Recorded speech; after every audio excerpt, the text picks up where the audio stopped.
आज हम कक्षा 12 हिंदी साहित्य में अंतराल का पाठ पढ़ेंगे। 2 पाठ के लेखक है संजीव और पाठ का नाम है आरोहण। आरोहण का अर्थ होता है यात्रा। संजीव का जन्म 1947 में बंगरकला जिला सुल्तानपुर उत्तर प्रदेश में हुआ। निधन इनका किताब में दिया हुआ नहीं है, ठीक है। जन्म एक देखना 1947 में।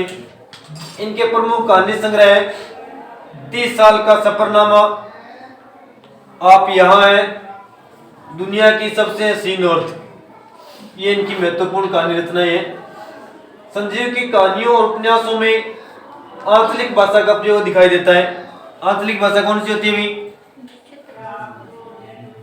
हाँ, किसी क्षेत्र विशेष के अंदर जो चलने वाली भाषा उसको क्या बोलते हैं?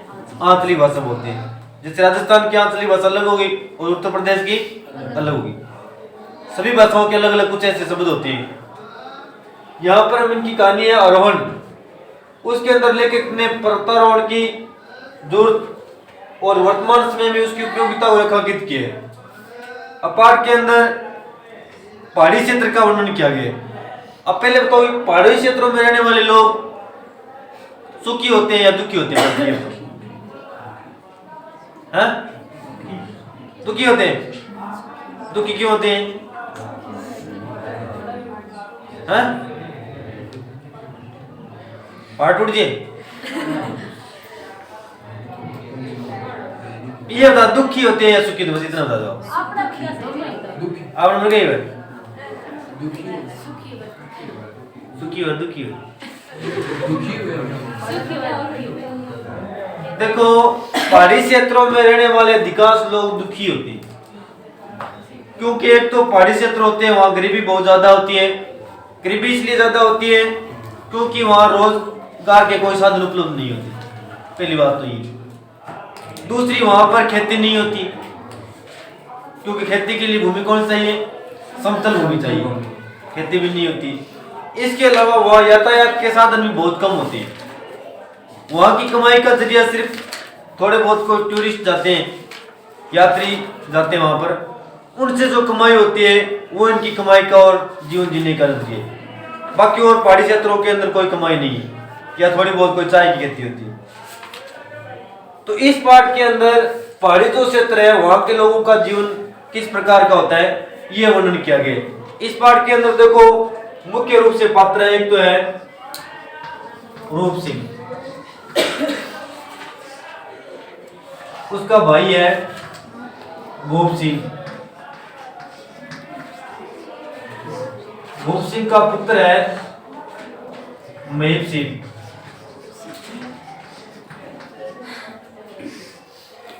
और महीप सिंह की मां है सेला। ये इस पाठ के अंदर मुख्य पात्र है। अब पहले देखो, रूप सिंह और भूप सिंह दोनों एक ही गांव के अंदर, माही नाम का कोई गांव है, वहां पर दोनों भाई एक ही गांव के अंदर रहते हैं। लेकिन एक दिन रूप सिंह है, ये अपने भाई भूप सिंह को धोखा देकर, यानी एक बहुत बड़ा ऊंचा पहाड़ था, पहाड़ से धक्का दिया। धक्का देने के बाद में भूप सिंह वो वहां से गिर गया, लेकिन साथ में भूप सिंह ने हाथ है वो रूप सिंह का पकड़ लिया, इसलिए दोनों भाई वहां से गिर गए।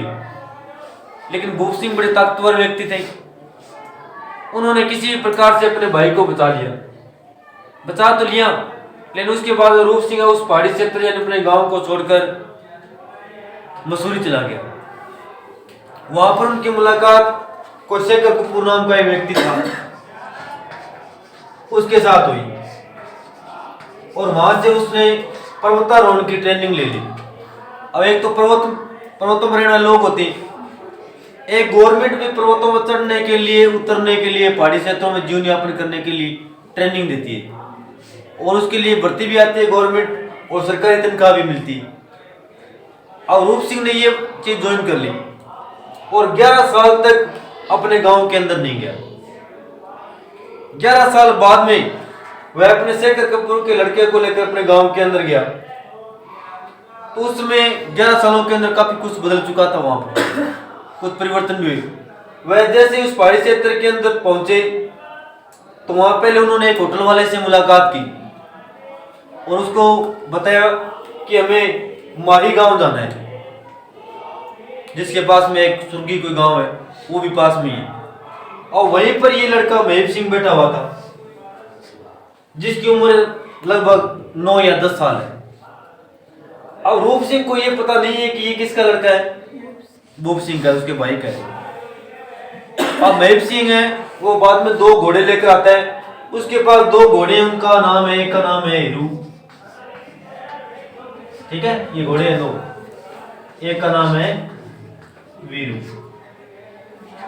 ये दोनों घोड़े लेकर आता है और दोनों कौन कौन से, रूप सिंह और शेखर कपूर का एक पुत्र है, ये दोनों उन घोड़ों पर सवार हो जाते हैं और रास्ते में भूप सिंह के बारे में, अपने परिवार के बारे में बात करते हुए चलते हैं। अब ये लड़का उनकी बात को सुनता रहता है लेकिन बीच में कुछ बोलता नहीं, क्योंकि महब सिंह है ये अपने पिता भूप सिंह से अलग रहता था। अब क्यों रहता था ये आगे पढ़ेंगे हम। अब जैसे ही रूप सिंह देखो अपने मित्र शेखर कपूर के पुत्र को लेकर गांव के अंदर पहुंचा तो वह गांव वालों ने पहले तो उसको पहचाना नहीं, फिर पहचानने के बाद उसने कहा कि मैं भूप सिंह का भाई हूं और भूप सिंह को बुलाओ। अब भूप सिंह उसने ऊपर अलग ही मकान बना लिया। तो उसने आने के बाद एक कहानी बताई कि रूप सिंह के जाने के बाद में एक बार बेकर हिमस्खलन हुआ। हिमस्खलन जानते, पहाड़ का धंसना, और ऊपर से बहुत बड़ा एक पहाड़ है वो टूटकर उस गांव के ऊपर पड़ा, जिसके अंदर भूप सिंह के माता पिता दोनों मलबे में दब गए। भूप सिंह ये किसी भी प्रकार से जीवित रह गया। उसने किसी भी प्रकार से मेहनत करके अपने माँ बाप को निकालने की कोशिश की लेकिन वह जीवित नहीं निकाल पाया। फिर गांव वालों ने उसकी सहायता नहीं की, इसलिए भूप सिंह ने पूरे गांव वाले जो लोग थे उनको छोड़ दिया। गांव वालों से नफरत हो गई और बाद में उनसे कोई पहाड़ी भाग था वहां जगह समतल बना ली और वहां पर रहना शुरू कर दिया। अब रूप सिंह को आने के बाद भूप सिंह ने बताया कि अगर उस समय अगर हम दोनों भाई होते तो शायद अपने माता पिता को बचा सकते थे, क्योंकि दोनों अगर मेहनत करके मलबे को उठाते तो शायद वो जिंदा निकल जाते। फिर रूप सिंह और भूप सिंह दोनों ऊपर चले गए, वहां 2 या 3 दिन तक रहे। फिर भूप सिंह ने अपने पूरे पारिवारिक जीवन की जो स्थिति है वो बताई कि गांव वालों ने उसे कोई सहयोग नहीं किया। फिर उसने शेला के साथ विवाह कर लिया।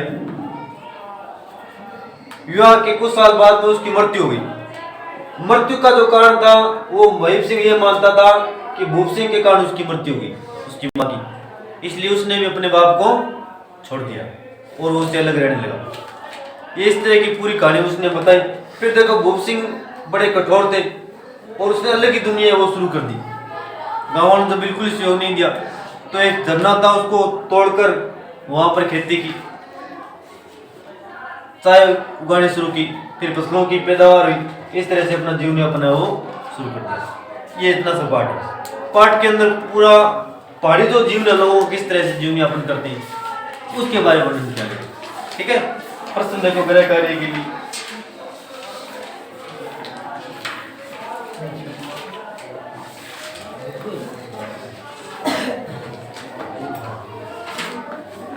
प्रश्न कर लेना।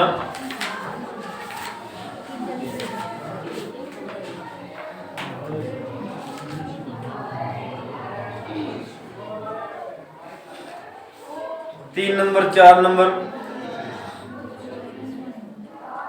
6 नंबर, 8 नंबर, ये प्रश्न गृह कार्य। ठीक है।